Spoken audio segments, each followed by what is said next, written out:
하나님께서 오늘 우리에게 주시는 말씀 신약성서 사도행전 16장 11절에서 15절 말씀입니다.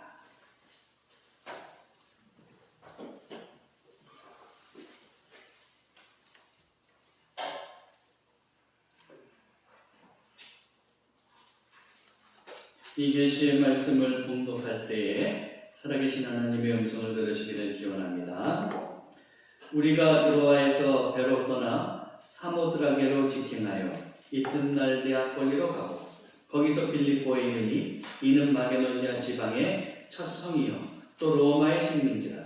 이 성에서 수일을 유하다가 안식일에 우리가 기도할 것이 있을까 하여 문 밖 강가에 나가 거기에 앉아서 모인 여자들에게 말하는데 두아디라시에 있는 자색 옷감 장사로서 하나님을 섬기는 루디아라 하는 한 여자가 말을 듣고 있을 때 주께서 그 마음을 열어 바울의 말을 따르게 하신지라. 그와 그 집이 다 세례를 받고 우리에게 청하여 이르되 만일 나를 주 믿는 자로 알거든 내 집에 들어와 유하라 하고 강건하여 머물게 하니라. 아멘.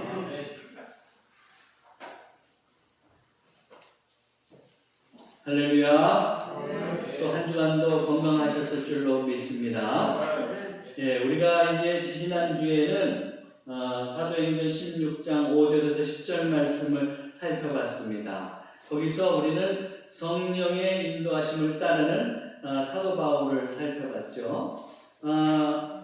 사도 바울 일행은 지금 이제 2차 전도 여행 중입니다.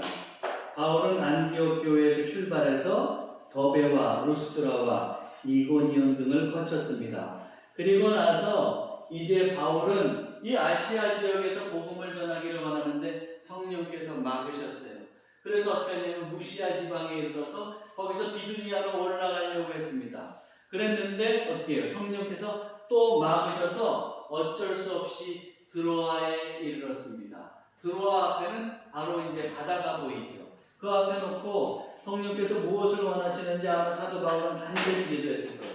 그러다가 어떻게 하느냐면 한상 중에 저 건너편 마게도니아에 있는 사람이 마게도니아로 건너와서 우리를 도와주십시오 하는 그런 이제 소리를 듣게 되죠. 그때서야 비로소 이제 바울은 하나님이 마게도니아로 건너가서 복음을 전하기를 원하신다는 그 뜻을 깨달았습니다.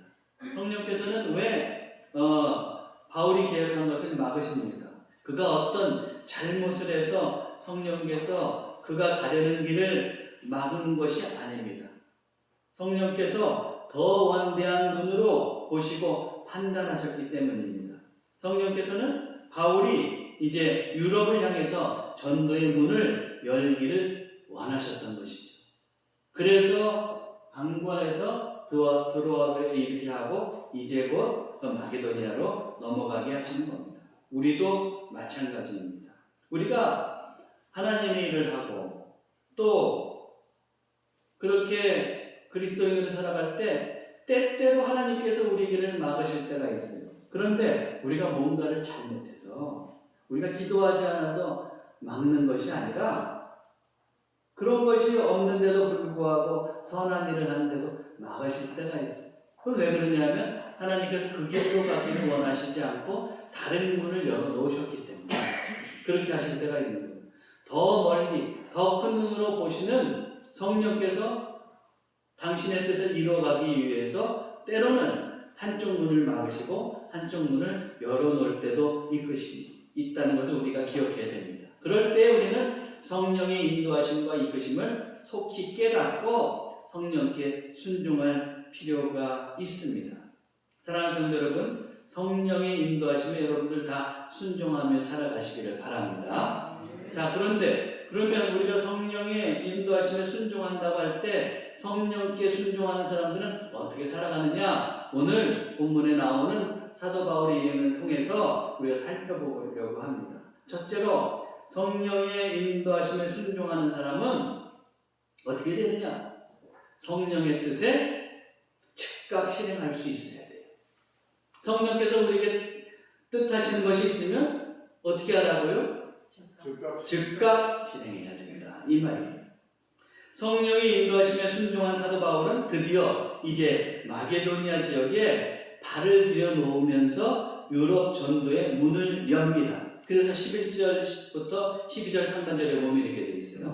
우리가, 이것은 바울의 일행이에요. 이제 우리가 드로아에서 배로 떠나 사모드라게로 직행하여 이튿날 네아폴리로 가고 거기서 빌립보에 이르니 이는 마게도니아 지방의 첫 성이요 로마의 식민지라 그랬어요. 지금 보면은 사도 바울 일행은 드로아에 있다가 사모드라게로 갑니다. 그런데 여기서 이 마게도니아 지역까지 하루 만에 다 갈 수가 없는 거예요. 그러니까 어떻게 되냐면 즉각 떠나가지고 사모드라게로 배를 타고 가고 이 섬에서 하루를 유하고 아침 일찍 떠나서 다시 네아폴리로 간 겁니다. 네아폴리에서 빌립보로 올라간 거예요. 그런데 빌립보는 마게도니아의 첫 성이라 그랬어요. 이 빌립보는 기원전 360년경에 이제 마게도니아의 빌립 왕이 명명한 도시입니다. 이 빌립 왕이 누구냐? 필리포스, 원어로는 필리포스죠. 누구냐 하면 여러분들 알렉산더 대왕은 다 아시잖아요. 그 알렉산더 대왕의 아버지가 빌립이에요. 그래서 이제 이 도시의 이름을 빌립이라 줬어요. 그런데 나중에 이제 이 도시는 로마의 식민지가 되죠.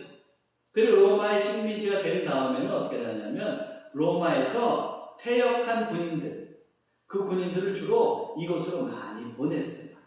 그랬는데 오늘 본문에서 보면은 그 빌립보는 마게도니아 지방의 첫 성이다 그랬어요. 첫 성이란 말은 뭐냐 하면은 마게도니아 지방에서 가장 중요한 성이라는 뜻이에요. 그만큼 중심지라는 것을 우리가 마게도니아의 중심지라는 것을 알 수가 있어요. 지금 바울의 일행은 마게도니아의 주요 도시인 이 빌립보에서 지금 선교를 시작하려고 하고 있습니다. 자, 그런데 한번 보세요. 사도 바울이 이 빌립보까지 이르는 과정을 보십시오. 바울은 성령의 뜻을 깨달았을 때 즉각 실행했어요. 그래서 10절에 보면 바울이 그 환상을 보았을 때 마게도니아로 건너오라는 그 환상을 보았죠. 봤을 때 어떻겠습니까? 우리가 어떻게 했다고요? 곧 마게도니아로 가기를 힘썼다. 곧 어떻게 했어요? 성령의 인도하심이 마게도니아로 가는 걸 알았을 때 지체하지 않았어요. 즉각 실행했어요. 그래서 어떻게 합니까? 곧 가기를 힘써가지고 배편을 수소문하고 그래서 사모드라게로 가고 드로아에서 사모드라게로 가고 사모드라게에서 다시 네아폴리에서 빌립보로 넘어가는 거예요. 신속하게 움직이고 있는 것을 우리는 볼 수가 있어요. 우리도 마찬가지예요. 성령의 인도하심과 하나님의 뜻을 이루려면 어떻게 되느냐? 그 뜻을 깨달았을 때 즉각 실행할 수 있어야 합니다. 우리가 아무리 하나님의 고귀한 뜻을 깨달았다고 할지라도 실행하지 않으면 아무 소용이 없습니다. 실행하지 않는다면 우리는 그 뜻을 이룰 수가 없어요. 또한 우리는 어떤 경우에는 하나님의 뜻을 알고도 이것저것 뜻을 행하는 것을 차일피일 미룰 때가 있습니다. 그러다가 보면 제때를 놓칠 수도 있다는 것을 우리는 기억해야 돼요. 제가 서울에서 이제 부목사 생활을 할 때, 그때 그 청년부에 보니까 어린 청년들 중에서 선교사로 끼게 서운한 친구들이 많이 있더라고요. 그래서 궁금했어요. 맨 처음에는 참 대단하다 생각했죠. 저 어린 나이에 그렇게 선교사로 다 작정을 했구나. 대단하구나. 믿음이 대단하구나. 이런 생각을 했어요. 그래서 눈여겨봤어요. 그 친구들이 과연 언제 선교사로 나갈 건가. 그래서 대학을 졸업하고 뭐 신학교를 가든지 선교사로 나갈 줄 알았더니만 한 사람도 안 나가더라고요. 그리고 거의 다 취업을 했어요. 그리고 이제 취업하고 나서 이제 좀 있다가 나가려니 했는데 그 교회를 떠나고 20여 년이 지났는데도 아직까지 한 사람도 안 나왔어요. 왜 그랬을까요? 그 청년들이 처음에는 좀 차일피일 미루었을 거예요. 취업하고 나서 경제적으로 안정이 되고 혹은 내 믿음이 더 좋아지면 그러고 나가려고 생각했을지 몰라요. 근데 어때요? 그렇게 자꾸 미루다가 보니까 결국에는 때를 놓치고 못 나가게 된 거예요. 우리가 기억해야 될 것이 있어요. 성령의 인도함을 받는 사람들은 그 뜻이 분명해졌을 때 그것을 가지고 자꾸 미룰 것이 아니라, 알고만 있을 것이 아니라 깨달았으면 즉각 실행하는 것이 중요합니다. 어떤 사람은 성령의 인도하심을 받았을 때 자기 인생의 완벽한 청사진을 다 알고 나서 행동하려고 하는 사람들이 있어요. 다 알 때까지는 움직이지 않으려고 하는 사람들이 있어요. 근데 그러다가 보면은 결국에는 실행하지 못해요. 여러분들 기억하셔야 돼요. 우리가 성령의 인도하심을 받는다고 할 때 성령께서는 우리의 결말까지 다 천사진을 한 번에 다 보여주시지 않으세요. 우리가 그 순간 깨닫는 만큼 행동하기 원하세요. 눈에 보이는 만큼만 걸어가기 원하세요. 그러면 거기까지 가면 그 다음에 또 성령께서 또 인도에 가시는 거예요. 그렇게 우리가 그 인도함을 받을 필요가 있어요.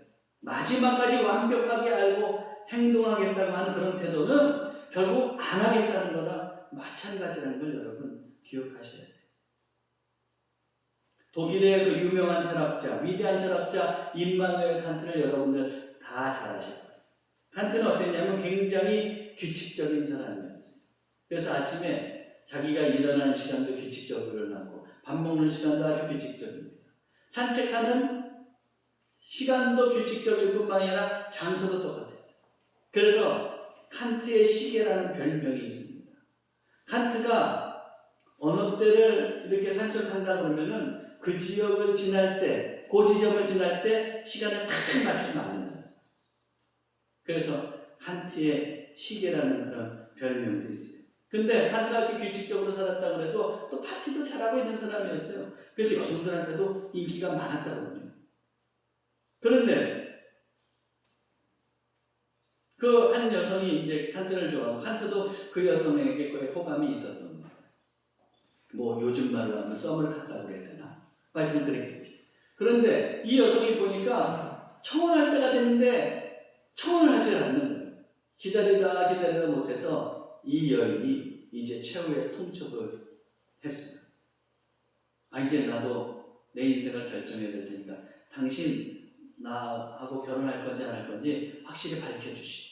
그랬더니 칸트가 그러면 생각해 보겠습니다. 그런다고 어떻게 하냐면 도서관으로 달려가고 도서관으로 가서 결혼에 대한 책자를 책을 이제 뽑았어요. 그런 다음에 그때부터 결혼이 좋은지 나쁜지 연구하기 시작합니다. 그래가지고 연구를 거듭해가지고 결혼에 좋은 점 354가지를 찾았어요. 그리고 결혼의 단점 350가지를 찾았어요. 4가지가 좋잖아요. 그러니까 어떻게 해요? 4가지가 더 많잖아요. 장점이. 그러면 결혼해도 되겠구나. 그래서 이제 연구를 거듭한 그때 결심을 딱 하고 그 여인의 아버지를 찾아간 거예요. 아버지를 찾아가고 어르신, 제가 이제 어르신의 따님하고 결혼하고 싶습니다. 허락해 주십시오. 그랬더니 그 여인의 아버지가 이렇게 얘기하는 거예요. 너무 늦었네. 내 딸은 벌써 결혼해서 2아이의 엄마가 되지 않았나. 내 딸이 자네에게 청혼 신청하기 벌써 7년 전의 일이야. 어때요? 결혼을 연구하고 차일피일 미루고 완벽하게 뭔가를 알려고 하다가 제때를 놓쳐버린 거죠. 칸트는 그래서 결국은 나중에도 결혼할 기회가 있었는데 자꾸 그것을 놓치고 결혼에 대해서 뭔가를 분명히 알려고 하다가 결혼하지 못하고 독신으로 살았다고 해요. 여러분, 결혼에 대해서 우리가 완벽하게 하려고 그러면 우리 아마 한 사람도 결혼하지 못해요. 어떻게 사랑하는 사람이 있으면 어느 정도 알면 결혼해서 살아가면서 결혼에 대해서 알아가는 것이죠. 여러분, 성령의 인도하심도 그렇습니다. 우리가 성령의 뜻을 처음부터 끝까지 완벽하게 알 수 없어요. 그 청사진을 다 알 수 없어요. 그렇지만 당장에 성령의 뜻을 알았을 때 그것을 순종하고 한 걸음 걸어가면 그 다음에 성령께서 또 인도에 가시는, 그러다가 보면 세월이 지나서 내 인생을 탁 돌아보면 어때요? 성령께서 얼마나 내 인생을 퍼즐 맞추듯이 그렇게 이끌어 가셨는지를 우리가 깨달을 수 있는 거예요. 그러니까 어떻게 해야 돼요? 깨달은 만큼 즉각 순종하는 것이 중요해요. 그럴 때 우리는 하나님의 은혜를 경험할 수 있는 거예요. 그리고 하나님의 뜻을 이루어갈 수 있습니다. 여러분 삭개오 다 아시죠? 삭개오가 세리잖아요. 그러므로 그전에는 얼마나 남의 돈을 많이 착복했겠어요. 그랬을 수도 있단 말이에요. 그런데 그가 예수님을 보고 싶은데 키가 작아서 예수님을 볼 수 없어 뽕나무로 올라간 거 아니에요. 그래서 뽕나무에서 탁 몰려보는데 예수님께서 어떻게 하셨는지 탁 보시고 나서 삭개오야 내려와라. 내가 너희 집에 유하야겠다. 이 말을 들었을 때 삭개오가 어떻게 했습니까? 아이고 우리 집에 어떻게 오시나? 망설이지 않았어요. 급히 내려와서 누가복음 19장 6절에 급히 내려와서 즐거워하며 영접했다 그랬어요. 그래서 예수님께서 그 집에 들어갔을 때 삭개오는 결국 예수님의 말씀에 은혜 받고 삶을 회심하고 그 구원받은 인생이 되잖아요. 변화된 인생이 되잖아요. 그래요. 즉각 실행에 옮겼을 때 주님의 말씀에 실행에 옮겼을 때 순종해서 실행에 옮겼을 때 그에게 구원의 은혜가 임했어요. 우리도 마찬가지입니다. 성령께서 우리에게 계획하시고 인도해 가시는 것이 있어요. 다 알지는 못해요. 근데 기도하다가 마음이 뜨거워지고 성령께서 인도하심을 깨달았다 해서 그럴 때 어떻게 해야 돼요? 즉각 실행에 옮겨요. 그럴 때 우리가 주님의 뜻을 이루어갈 수 있다는 것을 여러분들 기억하시고 즉각 실행함으로 또한 귀한 믿음의 열매를 맺어가시기를 바랍니다. 두 번째로 성령의 인도하심에 순종하는 사람은 어떻게 되는가? 기도해야 됩니다. 저를 따라해보세요. 기도해야 한다. 한 번 성령의 인도하심을 받았다고 그것으로 다 하는 것이 아니에요. 계속 성령의 인도하심을 받고 성령의 능력에 힘입어 살려고 하면 우리는 어떻게 되는가? 기도해야 합니다. 바울을 보세요. 이제 그는 빌립보로 갔습니다. 거기서 어떻게 합니까? 12절 하반절에서 13절 보면 이 성은 빌립보 성이요.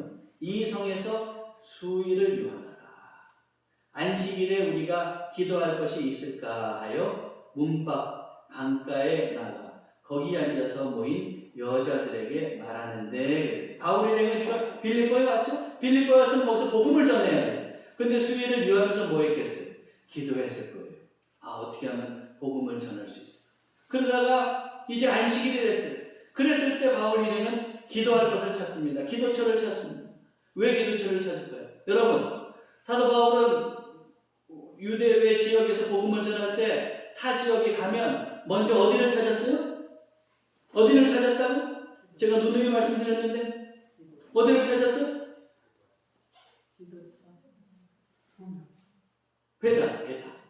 회당을 찾아. 그렇죠? 회당을 찾아가서 유대인들에게 복음을 먼저 전해줍니다. 근데 오늘 본문에 보면은 지금 바울 일행이 기도처를 찾았어. 기도할 것을 찾았어.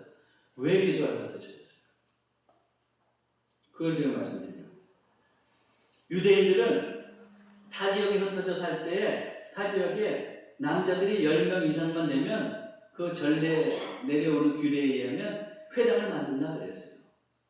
그리고 회당을 만들고 거기에서 모여서 예배하고 성경 공부를 하고 그랬단 말이에요.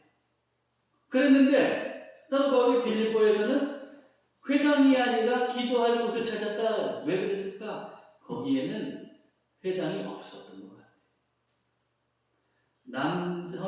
유대 남성이 10명 이상으로 모이지 않으면 그 대안을 어떻게 하냐면 기도처를 만들었어요. 그래서 기도처를 만들고 거기서 모였던 겁니다. 그러니까 빌립보에는 아직까지도 유대인들이 많지 않았던 겁니다. 그러니까 어떻게 하냐면 기도처를 찾아가요. 근데 기도처를 찾아가는데 오늘 말씀해 보니까 어떻게 하냐면 문밖 강가에 나갔다 그랬어요. 왜 문밖 강가에 나갔을까? 유대인들은 기도처든 회당이든 모여서 예배하고 말씀을 또 공부하기 전에 정결 예식을 행한다는 정결 예식. 그러면 이들이 정결 예식을 행하려면 물이 있어요, 물이. 근데 지금같이 우리가 그냥 수도관이 잘 연결되어 있어서 물 틀면 나오는 걸 수도시설이 되어 있는 게 아니잖아요. 그러니까 어떻게 하는 거예요? 회당이나 기도처는 강가에 있는 거예요. 그래야지 용이하게 정결례식을 해갈 수 있잖아요. 그러니까 사도 바울은 벌써 바리새인이고 이런 율법에 능하고 모든 것을 아니까 어떻게 합니까? 강가로 가는 거예요. 거기 가서 기도처를 찾아보는 겁니다. 자, 그런데 여러분, 그렇게 기도처를 찾아서 사도 바울이 뭐 하려고 하냐면 복음을 전하려고 했겠죠. 그러나 여러분 기억하셔야 될 것이 있어요. 여기서 유념해야 될 것이 있어요. 사도 바울이 그저 그냥 기도처를 찾아서 전도하려고 기도처를 찾았겠느냐? 그것도 있지만 안식일에 대해서 하나님께 기도하려고 했던 거예요. 기도하면서 하나님, 제가 빌립보에 왔는데 어떻게 또 성령의 인도하심을 받아가야 되겠습니까? 성령께 순종해서 더 나아가기 위해서 기도처를 찾는 겁니다. 더 인도하심을 받고 그리고 성령의 능력에 힘입어서 복음을 전하려고 기도처를 찾고 있는 거예요. 이렇게 사도 바울은 드로아에서도 기도하면서 환상을 봤죠. 빌립보에서 수일을 유하면서도 기도했을 거예요. 안식일에 기도처를 찾아가서 기도하려고 하고 기도하는 마음으로 성령께 의지해서 또 기도처를 찾고 있는 겁니다. 이랬을 때 어떤 일이 벌어집니다. 강가에 모여있는 여자들을 발견했어요. 그리고 그들에게 이제 복음을 전하는 거예요. 복음을 전했을 때 주님께서 어떻게 역사하세요? 오늘 14절 말씀을 보세요. 두아디라시에 있는 자색 옷감 장사로서 하나님을 섬기는 루디아라 하는 한 여자가 있었어요. 근데 그 여자가 말을 들었다. 사도 바울이 전하는 복음을 듣는 거예요. 전도하는 복음을 듣고 어떻게 합니까? 있을 때 주께서 그 마음을 열었어요. 그래서 결국에는 바울의 말을 따르게 한다. 어때요? 사도 바울이 기도하는 마음으로 기도처를 찾아가서 그래서 거기서 복음을 전하니까 어떻게 해요? 성령께서 역사하셔서 주님께서 그 루디아의 마음을 다 열어주셔가지고 어떻게 해요? 전도하는 말을 따르게 하잖아요. 그래요. 바울이 기도하는 마음으로 이렇게 성령의 인도하심 따라 살아가려고 하니까 성령께서 때마다 시마다 역사하시고 주님께서 역사해 주시는 것을 우리는 오늘 말씀을 통해서 알 수가 있습니다. 자, 그러면 이 루디아라고 하는 여인은 어떤 여인입니까? 두아디라시에 있는 자색옷감 장사라 그랬어요. 두아디라시는 어디 있느냐? 조금 더 제가 지도를 확대해서 보니까 두아디라는 사대하고 보감 사이에 있는 도시. 근데 이 두아디라는 그 루디아라고 하는 지방의 한 도시예요. 근데 이 여인이 이름이 루디아라고 그랬어요. 이것을 통해서 봤을 때 주석가들은 어떻게 생각하냐면 이 루디아라고 하는 것은 본명이 아니거든. 다른 이름이 있는데 이 사람이 지금 자색 옷감 장사로서 빌립보에 와서 장사를 하잖아요. 그러니까 그 장사가 이 사람 한 사람은 아니었을 거예요. 그 중에서 이 여인을 다른 사람들과 구별하기 위해서 루디아에서 온 여인이다 해서 루디아라고 불렀을 거예요. 우리 식으로 하면 루디아 댁이지, 루디아 댁. 우리도 그러잖아요. 옛날에 어떻게 했어요? 그 어떤 여인이 본명이 있음에도 불구하고 안성 때, 부산 때 이렇게 불렀죠? 아니, 그랬죠? 네? 그것과 마찬가지로 그렇게 루디아 댁 부르는 거예요, 한마디로. 루디아에서 온 사람이다. 그래가지고 부르는데 이 사람이 자색옷감 장사예요.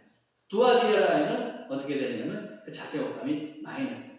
그런데 이 당시에 자색은 굉장히 고급 옷이었어요. 그러니까 이것을 빌립보에까지 가지고 와서 장사를 하는데 그것으로 많은 수익을 얻었을 거예요. 한마디로 잘 나가는 사업가였을 거예요. 그런데 그가 어떻게 되죠? 바울이 이제 기도하는 마음으로 성령께 의지해서 기도처를 찾아가서 전하는데 이 루디아라고 하는 여인이 어떻게 된 여인이냐면 바로 하나님을 그렇게 지금 이제 섬기는 여인입니다. 한마디로 이방인으로서 신앙에 관심이 많은 그런 사람이었다는 말. 거기서 이제 전하는 말씀을 드립니다. 그러면 이 여인은 루디아 댁이었는데 본명은 뭐였을까? 본명은 확실하게 알 수 없어요. 근데 주석가들은 보통 뭐라고 그러냐? 아마 빌립보서에 나오는 유오디아나 순두개가 아닐까 이런 생각돼요. 어쨌든 기도하면서 성령의 인도하심을 받으려고 했을 때 성령께서 기기묘묘하게 역사해 주셔서 이제 어떻습니까? 주님께서 루디아의 마음을 열고 복음을 받아들이게 했어요. 그리고 나서 그가 이제 어떻게 합니까? 뭐라고 바울에게 이렇게 얘기하는 거예요. 15절 보세요. 그와 그 집이 다 세례를 받고 복음을 받아들였을 뿐만 아니라 자기 집도 온 전체가 가족이 세례를 받았어요. 그런데 뭐라고요? 바울 일행에게 청하는 겁니다. 우리에게 청하여 이르되 만일 나를 주 믿는 자로 알거든 내 집에 들어와 유하라 하고 강건하여 머물게 합니다. 당신 나한테 복음을 전해서 나를 이제 주를 믿는 사람으로 당신이 그렇게 인정합니까? 그러면 당연히 우리 집에 오십시오. 그래서 우리 집에서 유하십시오. 아주 강건했어요. 믿고 나서 어떻게 합니까? 그 복음 전한 바울의 무리를 그냥 일행을 더 영접하고 있는 것을 보게 되죠. 자, 이게 다 어떻게 생겼어요? 바울의 일행이 기도하면서 그리고 주님의 성령의 인도하심에 순종하려고 할 때 일어난 일들이죠. 자, 기억하셔야 돼요. 우리도 주님의 자녀로 살아가면서 성령의 인도하심을 받고 살아야 됩니다. 그러할 때 우리가 어떻게 됩니까? 기도해야 돼요. 기도하면서 더욱 성령의 인도하심을 받으려고 하고 성령의 능력에 따라 살려고 할 때 성령께서 역사하시면 우리는 귀한 결실들을 맺어갈 수 있는 겁니다. 우리가 또 왜 기도해야 됩니까? 세상이 정말 얼마나 변화무쌍해요. 내 뜻대로 내 힘대로 다 내 마음대로 됩니까? 아니잖아요. 그러면 어떻게 해야 돼요? 우리 절실하게 기도해야죠. 그렇죠 여러분? 우리 지난주에 유재현 목사님 사모님 만나가지고 얘기를 하는데 그런 얘기 하셨어요. 예전에 이제 목사님 그 대기업 다니시면서 잘 나가실 때 있었잖아요. 그때 강남에 큰 집을 하나 사놓으셨대요. 근데 이제 목회하시면서 이제 건축을 하고 그런 그 집을 팔아가지고 이제 바치려고 하는 집이 덩어리가 크다가 보니까 잘 안 팔려요. 그래가지고 목사님하고 사모님이 두 분이 22일 단일 기도를 하기로 작정하셨어요. 그 기도하시는데 21일이 제가 됐어요. 근데 뭐 그때까지도 뭐 전화 연락이 한 번도 안 하는 거예요. 근데 오후에 한 여인한테 전화가 왔는데 자기 남편이 오늘 10시에 지방 출장 갔다가 올라오는데 10시 넘어서 방문해도 되겠습니까? 그러더라고요. 그래서 오지라.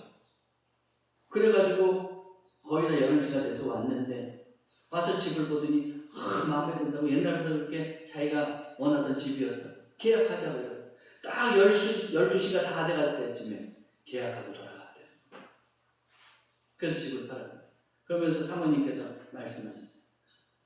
문제가 있으면 뭐가 문제야? 다니엘 기도하면 되지. 그래야 안 그래요, 여러분? 그래요. 기도하면 우리의 문제를 풀어갈 수가 있습니다. 또 기도하면서 우리가 성령의 인도하심을 따라갈 때 우리가 성령의 열매를 맺어갈 수가 있는 거예요. 사랑하는 성도 여러분, 기도하며 살아가시기 바랍니다. 그래서 야고보서 5장 13절에 뭐라고 했습니다. 너희 중에 고난을 당하는 자가 있느냐? 그는 기도할 것이요 즐거워하는 자가 있느냐? 그는 찬송할지. 우리 두 가지만 합니다. 문제가 있으면 기도하고 즐거운 일 있으면 찬송하면 돼요. 그리고 여러분 기도할 바에는 성령께 의지해서 기도하세요. 에베소서 6장 18절 모든 기도와 간구를 하되 항상 성령 안에서 기도하고 이를 위하여 깨어 구하기를 항상 힘쓰며 여러 성도를 위하여 구하라. 성령 안에서 성령의 의지에서 기도하는 거예요. 그럴 때 성령께서 친히 내 삶을 인도해 가시죠. 또 나에게 능력이 필요할 때 나에게 능력을 주세요. 그래서 능히 감당하게 하십니다. 말씀을 정리합니다. 성령의 인도하심을 받는 사람, 성령께 순종하면서 살아가야 되죠. 그렇게 성령께 순종하면서 살아가는 사람은 어떻게 살아요? 성령의 뜻을 깨달았을 때 즉각 실행합니다. 또 어떻게 해요? 기도해요. 기도하면서 그 열매를 맺어갑니다. 사랑하는 성도 여러분, 여러분도 성령의 뜻에 즉각 실행하고 기도함으로 주님께서 원하시는 뜻을 온전히 이뤄가고 여러분들의 삶이 형통하기를 주님의 이름으로 축원합니다. 네, 기도하겠습니다. 저희들 성령님께 온전히 순종하며 살게 해주옵소서. 성령님께서 뜻하실 때 망설이거나 기도 미루지 말고 바로 즉각 실행하게 하옵소서. 성령님께서 원하시는 뜻을 이뤄갈 때에도 늘 기도하며 인도받게 하시고 능력으로 감당하게 하시어서 귀한 결실을 맺게 해 주옵소서. 우리 주 예수 그리스도의 이름으로 기도하옵나이다. 아멘.